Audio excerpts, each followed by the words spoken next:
Hi everyone, welcome back to yet another episode of our podcast series, The Founders Lab with Krishna Kumar. And as usual, today we have Mr. Krishna Kumar, AI architect and MVP specialist with us to guide us through the session. Welcome, sir. Thank you. Thank you. Another section for the founders. Yeah. The major problem of the founders face when they hire in the initial stages of their lifespan. Yeah. This is what we should try to cover today and see how we can help the founders take the right decisions so that their chances of growth and scaling are pretty higher than taking a wrong decision in this place. Yes. So in the last couple episode, we talked about building and launching MVP. So as you said, once they are founders are in the market, the next thing, the thing they face is hiring the right team for the MVP development. But this decision goes wrong more often than we think. Yes. So I was wondering, why do many founders end up hiring the wrong development team while it is the most crucial part of their product development? It's basically the thought process of founders that development is the most incredible, or we can say the other way around if I take it. Development is the simplest thing that anybody can do it. And they then think over more of the budget or the pricing rather than the quality and the kind of team they are looking at. They think that yes, let me validate it first, then I will invest more into this, or what if the idea doesn't work? No, if this kind of risk, if you are not ready to take as a founder, why in the first place you are getting in a startup? Yes, obviously. It doesn't make sense. Yeah. See, we get into a startup model, living all our working life or things that we are doing, we are getting into this just to make sure with the aim, goal and 100% confidence that I am going to be successful. I am going to grow. I am going to be another Facebook, Yes. another Meta or another Google. That's the reason all founders come into this. Yeah. Now, if with that much of goals, at least you don't have this much of confidence in your idea, then what's the fun of doing it then? Yes. Like, how can they think of the first thing they always think is hire a cheap development team. Like, how come their first step can go so wrong? Actually, I've been talking to a lot of founders, some are the stealth mode, some are all officially telling what they are looking at. I've been talking to founders, they tell me, I know technology. I just want small, cheaper developers who can do what I say. And they never think that you have some knowledge of technology because you have been working somewhere. Some knowledge. You don't have the knowledge of how to develop a product. Because 95% of the people who are been working into some MNC environments, they have no idea of a product goes. They have just been doing a small part in their whole project. They don't even know what the project is. How can even you anticipate that you can develop a project because you don't know how the model works? Yeah. It doesn't work out, but they think that that's the cheapest thing, or maybe AI can help them. Yeah. If AI could have helped them, then all these development companies in this world should have closed long back. You don't need them. There are millions of companies who are running, surviving, growing, profiting from this. And do you think all these are doing things which are useless? Absolutely not. It's a common sense that we should use. If AI could do it, then we don't need these companies. Yes, obviously. So it's not that AI can do that. You are developing an idea and you're converting that idea into a concept and then building an application to manage this concept. It's a big tool. It's not something small. Yes. That to happen, you need a full round idea or how you are going to convert this business logic into a workable prototype or an MVP. And that's not one man guy, one man developer or two man freelancers.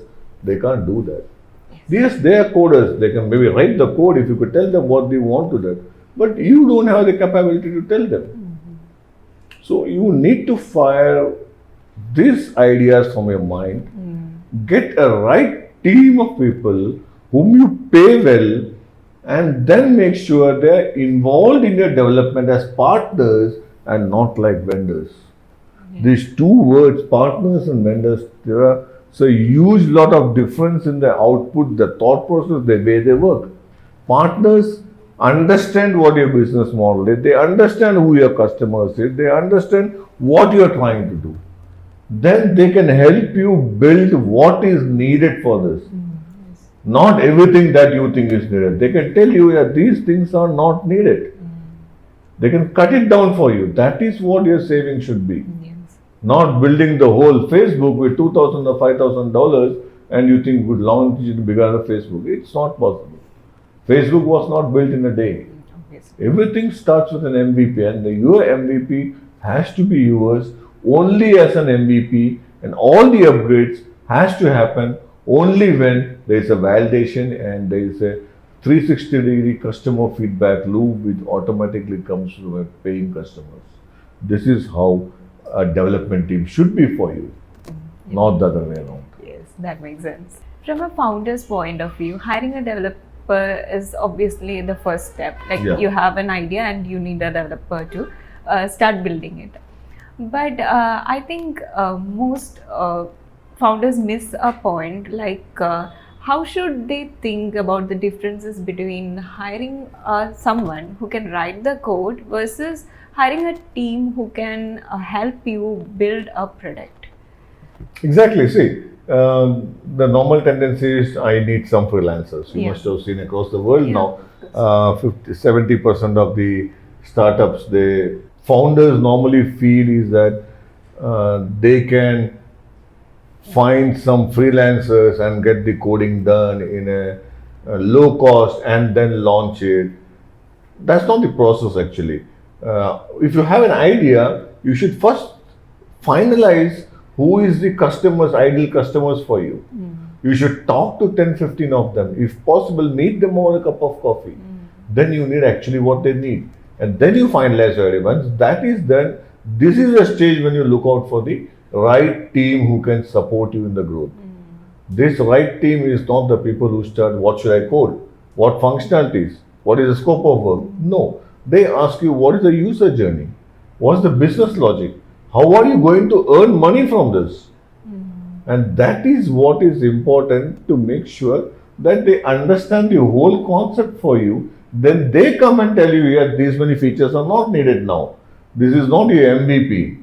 Your MVP should have only the pain point, and these are the major features that will help you launch your product.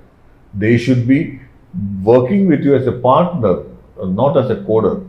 And if you find these are the people who you should be working with, then you have the right team with you. But founders have an idea that coding is code, anybody can code. No, anybody can write a set of code for you. They cannot develop a product for you that you can market and make money out of it. This is what the founder's mindset has to change. That's a normal mindset that has come in the world with AI, with a lot of freelancer sites that you could go with freelancers. Just think over how many people who has gone to Upwork and got their team, have built their product, launched that, and made some money out of it. What percentage you have? It will be very low. Yeah. Think over that. You'll hardly find 5%, 10% who are lucky. Or 20% you got the right team in there. Nowadays within Upwork, you will get right teams. It's not only for freelancers now. If you got the right team, you're very lucky. But in a normal scenario, you have to find the right team and make sure they have clarity on what they are going to do for you. For that, they will ask you the wrong questions that you won't feel comfortable with. They will ask you if you have spoken to your customers. They will tell you to cut the list of features that you have. That's for your benefit. That's what their experience, they're giving it to you, and that's what you are paying for. And they won't come cheap for you like a freelancer. You need to pay them because they have been doing this on and on for different mindsets, different projects, different geographical reasons, different kind of technology. And I'm sure they have more knowledge than you. Should be accepting that. Yes, obviously. If you look at these teams as just any coder, freelancer coder, and you start behaving, they won't be happy to work with you. They won't even look at working with you.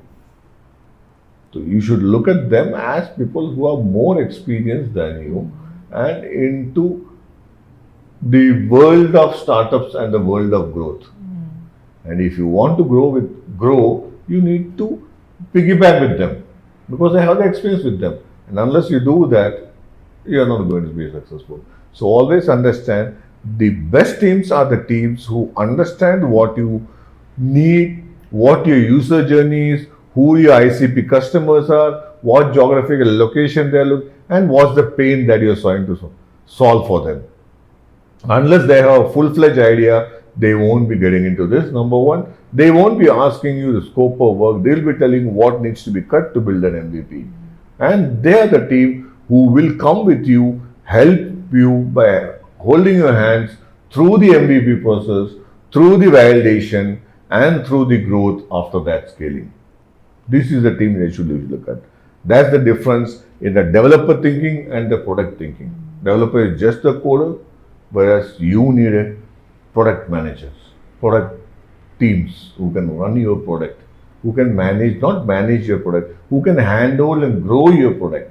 That is what growth is for any startups. Yes. It's not just about the codes, there is a deeper layer into it. There is a much deeper layer into it. If you're building a car, more than putting up 4 tires, putting up 4 seats, there's a big work that goes into designing the whole thing. How each thing fits where and how it fits. That designing has to be the people who know that to do. Anybody cannot go and design a car. Anybody can assemble a car. So what do you need? Assembly line or a development? Because you're a startup. It has to be development. I think this is where many founders fall into a trap. Like they will find a team that's easy to work with, who will say yes to everything and never pushes back. Yes.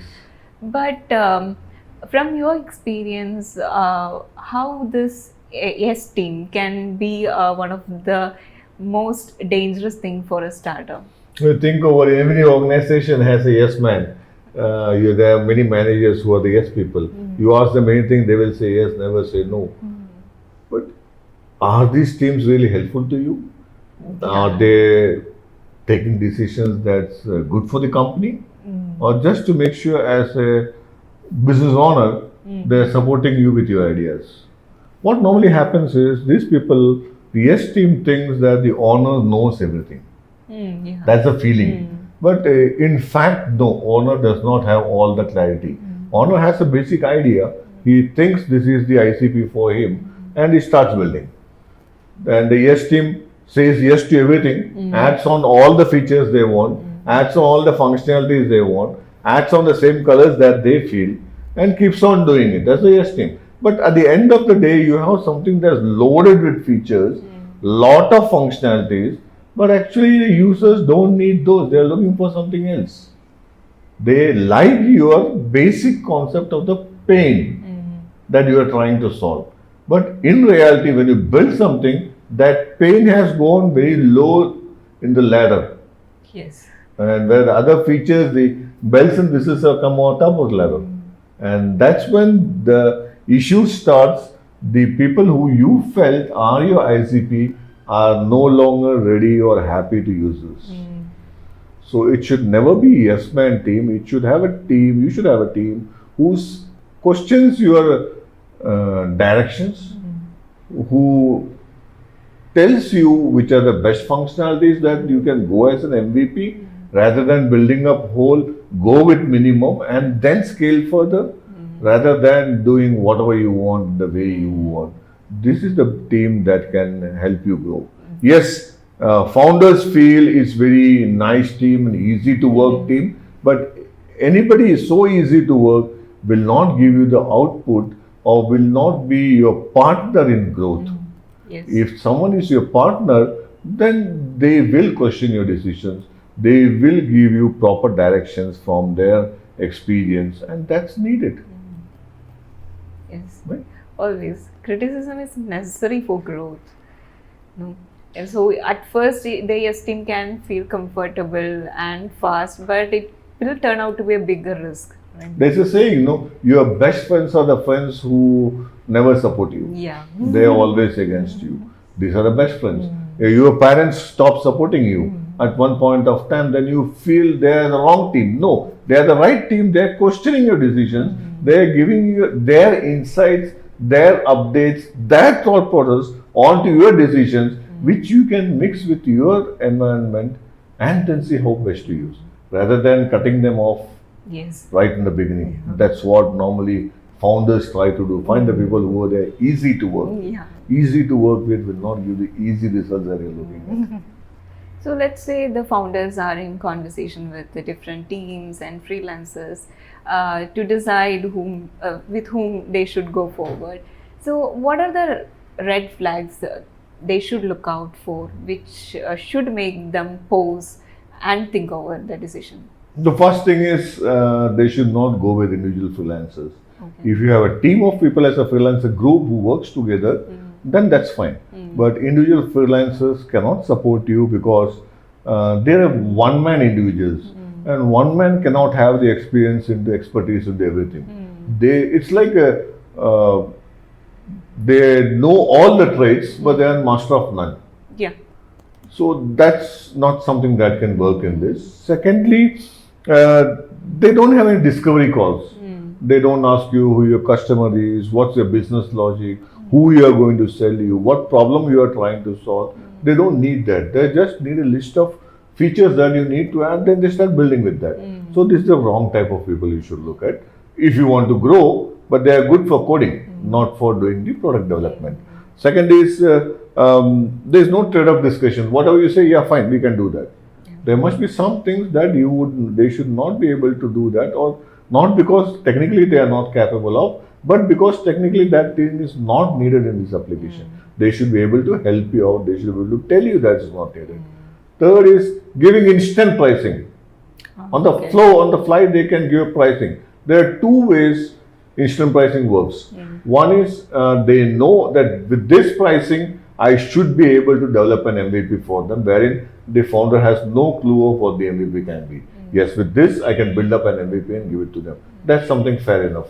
If without that, the founder has a proper idea or listed out features, then giving an instant pricing, you would find things that's missing. And those will in future come up as change request, add-on request kind of thing. So you should be careful when you handle people with that. The second is the timelines. Yes, everything is possible in 2 weeks. There are a lot of people who says, even if you go to Upwork or sites like that, 1 week I can build up Facebook for you. And do you think it happens? It can be done? No. And we should understand that everything that is not possible by human brains, if someone is telling they can do it, then there is something wrong somewhere. Yes. We should accept that there is something wrong. And the prices that he is giving is too offhand. He is ready to build Facebook for you for $1,000. How does he build it? Unless he has stolen the code of Facebook and putting it on his server for you. And there is no other way he can do that for you. Because anybody who is worth his dime will ask for the payments. Of course. And he will do a few things for free for you only on the fact that you would compensate him for the same when you get into that. If there is even a little bit of trust lost in that, it doesn't work out. So always good teams, they will bill you for that. We should understand that. And we should be able to collect the initial bootstrap funding before jumping into this. Unless we have the funding, our all concentration focus of the founder moves into finding the funding and getting tight with money and losing focus on what they are building, whether I should be talking to my customers. You lose focus on those things. You start focusing on something else. Whereas during the development phase, the founder should be talking to his ICP people, trying to understand what all they need. Only projects and no problem solved. That's one of the things that you can give you a red flag. See, they have done a lot of projects. Yes, they have been coders who have been coding for someone. Have they solved real problems? What did they do to create a scenario where that problem is solved in reality? And that from the case studies. Yes. And these are important for you.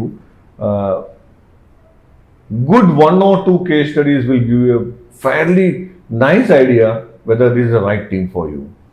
Those case studies can tell you whether they have really solved problems and created applications that can grow for you, or just developed as per the customer needs. They may have both the type of customers for them. Some people who just wanted coders, they must have worked for them also. But have they solved something on their own is very important, because in this startup world, unless you don't get team like that, you will get stuck at different places in life, different places, different stops in your scaling process. So these are the red flags that you should look at when the team is right for you. And after all, as the team trusts you and develop a trust relation with you, you too have to do that. Unless this is not something you can take it down off the fly and use it. It has to be a trust that needs to be created between both of you. The respect that needs to be created between both of you for their expertise and skills. That's how a good relation maintained. And if a relation is managed and maintained well, it takes you long on the long run. It's like if you know what to look for, there will be clear signals to pick up on. Yes, you have clear signals. And also, once you get the signals, then you should not negotiate on a smaller pricing and kind of things, because these are the people who are going to make you successful. Yes. And that success comes with a lot of money. And never, always compare, if this is what my growth is, shouldn't I be spending more than what I'm spending now? And if you have a good work, then pay them well. Do it extra for them. And that's like creating wow factor. That wow factor makes them put in more efforts from their heart. Yeah. And anything that's done with your heart involved, the outcomes are always nicer, they're smooth, good to look at, they're emotional. That's what it is. So, suppose the founder missed all these red flags and went on with the wrong team. Where does this decision actually starts to hurt when the project is underway? Exactly. See, the first thing is the founder should be qualified enough, should take enough care that he brings in the right team. And it happens at times that you thought the team was right, but it's not working the way you want. Here are a few red flags you can know. There are small misunderstandings when you wanted something, they understood something. But yeah, initial those can be, those automatically try to disappear because you start building faster. And at one stage you say, this is what I was looking for. But the development team, this is exactly what you asked for.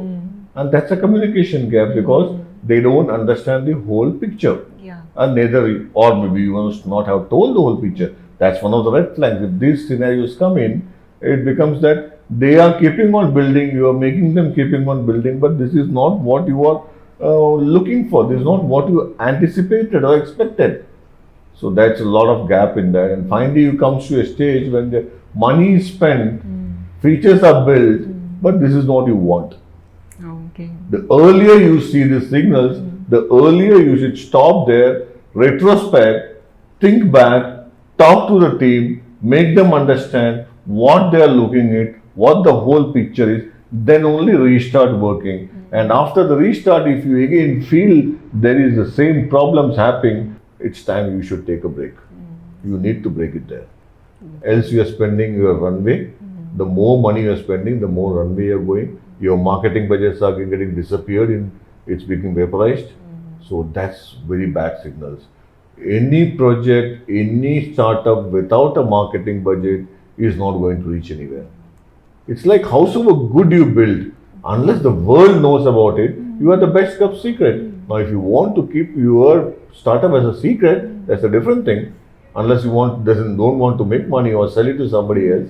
Else, if you want the people to know and start using it, pay for you, you need to market. There is no other options. Yes. The world only market. Today there is a lot of noise, and if you don't show about the noise, nobody will listen to you, nobody will know about you, nobody will care about you, whatever you have built. Whereas if someone has built a very small thing, a very rudimentary kind of thing, but still he has marketed well, he has spoken to his customers, he will be getting more customers and the more money than what you have built. Yes. Even if your product is much better than that. So he's going to earn more. So understand that budget needs to be sustained, that needs to be carefully kept, and you should have a good budget for development. We should take you to the MVP stage for the validation stage. It's very important for you. That's a nice breakdown. So, sir, beyond the team itself, how important is the way they work? Like, how critical is the process, to have a process for your MVP development? Exactly. So any work in life, you need to lay down a proper process, a system, how it's going to happen. Same way in the development, you need to lay down the proper process. The total development needs to be broken into different phases. Each phase should have its own milestone deliverables. It should include the deliverables also for the milestone. You should be able to see what's happening at least a fortnight. If possible, the projects are small, the modules are small, it can be weekly or a fortnight, you should be able to see actually what's been done. And that deliverable should be on your servers. You should be able to see it, run through it, play through it to understand if we are still on the right track. Okay. See, if a problem or a complication is found in the second week, it's easier to revert back and rebuild it rather than finding the same problem in the 8th week. It's going to cost you more. Okay. Because a lot of things are built over that.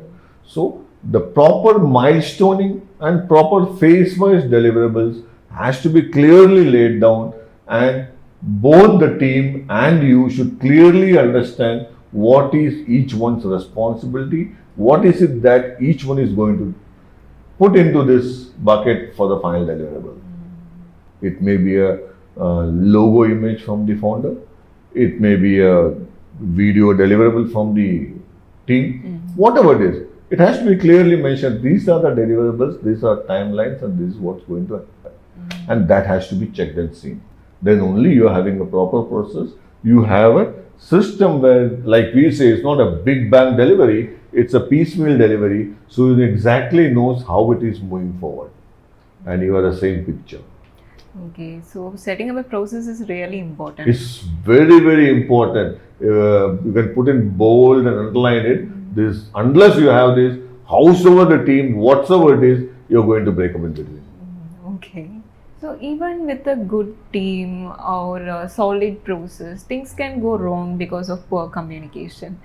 So from what you have seen, how does this lack of clarity in communication between the founders and the teams can affect or damage the product? That's what I will say. You should not go in for freelancers or people who are just coders, because they won't have the clarity of the product, number one. Yeah. And if you don't have the clarity of the product, the communication gaps come in pretty faster because you don't understand the context on which the founder is talking.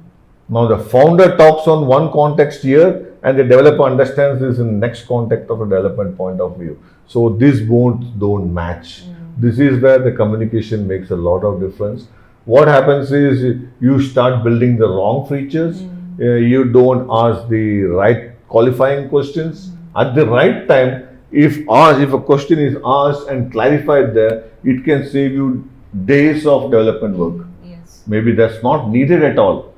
It was just out of the flow. The context which was understood was wrong. So these things will help. So there should be clear, simple clarification process, and we should encourage our teams to ask questions. As founders, we should be open for that. You should let the team speak more, so you understand there is no confusions, no inconsistency in the whole flow. The teams understand what is actually anticipated and expected out of them. Same way, there should be shared understanding of what's done and what's not done. And that normally happens if you have a proper phase-wise release and a milestone-based deliverables. It happens. And the communication with the teams also is easier if they are a good team, product management team, and they understand what the whole product is about. Was the idea about, what's the pain you are trying to solve. If you understand that, the context, you become on the same page. Both of you lay on the same page, so it becomes easier to understand. The another concern founders usually have, usually in the early stages, around sharing their data, idea, and business logic with some external teams. So, how important is the trust in this relationship, and where do the NDAs and all come to play in this thing? NDAs are very important, and that needs to start from day one. I did suggest, because it protects the confidence levels and the sharing of data with both the parties. Because the founders may share their business logic, their business idea, their operational data, but same way the development teams also shares a lot of things, a lot of their knowledge inputs. That needs to be protected. It's not going out anywhere. Yeah. It's like getting married. When you two people get married, there is an agreement, a social agreement that's signed off that we are getting married. And at that stage onwards, you start sharing anything. And whereas you don't start your bank details, share your bank details to anybody before you get married. Whereas after marriage, you start doing it, because there is an agreement that can be called an NDA also. It is an agreement that we are going to stay together in life. We trust each other, and all of our data will be shared in such a way that we have the confidence that the other person responsibly will take care of it and will not shred it across or share it across to anybody else. The same relation is what is happening with the founder and the team. The founder is actually marrying the team, and the team is getting married to the founder, because you have a long way to go forward. All success of this project, of this idea, of this startup depends on the relation and trust you have between each other. If you diverge in between, the whole startup breaks. Yes. So if you want to grow, you are getting somebody together, get married, and understand that now we fully trust each other. To be honest, if the team says that honestly this is not done, I was not well, the founder should be able to accept that he's still right. He's not lying to you. He's responsibly telling you the fact. And we should accept that on face value and have a trustable relation between both of them. That's what helps. And NDA is just an agreement, like the marriage agreement. It's just an agreement to make sure the beginning stages, we are just signing off to say that we are going to be in this for the long run. We will support each other and make this successful for you and also successful for me. So any project should have a win-win-win situation. It has to be successful to the customers, to the founder, and to the people who do that. All three needs to win. Then only any project is successful. Any startup is successful. And this agreement of NDA is the beginning to this win-win relationship. Yes. The NDA can really help building that trust in the initial stages. Exactly. Yeah. It's an agreement. Yeah. So if a founder listening to this and thinking, no, I don't want to make this mistake. And so where should they start? Like when they are evaluating different teams, agencies, freelancers and partners for their development, how should they, make the right decision and what should be the things they should keep in mind while taking this decision? Yes, there are a few things they can always understand when they have a discussion. You can start asking with, what do you think about my MVP? How you plan to build that? What is the strategy you plan to implement onto that? That's one question they can ask. And you can ask them, what should I not build right now? Okay. They can help you take decisions. These kind of answers, if you get from them, you understand their thinking. And that thought process is very important for you. And if they are thinking, they are going to become your partners and not your vendors. And then you can ask them, what risk do you see in this project? And with the whole process in their mind, they will know which is the riskiest part that they need to take care. They will tell you this is where the risk is. And you know beforehand that there is a risk, not after what has happened. Same way you can ask them, what's the change request process that in case I want to upgrade, change something, how do you work on that? What's the process you have? They should have a proper process for that. These 3-4 things, if they're fine, you are fine with their answers, you can 100% go with them blindly. Okay. Don't look at the price, that's not the important part. This is what is the important part for that. Right and honest answers. Exact, honest and thinking answers. That means they are thinking like you. Yes. So that really shifts the focus from cost to the alignment and thinking more. Yes. So before closing it, if you want the founders to make a mindset shift, what would be the one thing you would want them to think before hiring a team? Oh, nice question. Stop thinking that I need someone to build this. Whereas change the mind and say, I need someone to think with me, guide me, execute with me, and then execute the whole project as if it is there, as if we are their partners into this. They have the skin in this. If this thought process is there from someone, you can hire them 100% non-blinds. Okay. They are the right team for you. Always understand from your mindset, you are not choosing a vendor, you are choosing a partner with you. The partner who is going to stay with you for a long time, help you scale, grow your company. Okay. As simple as that. Okay, it's as simple as If that. you change your mindset, you get the people of your mindset for you.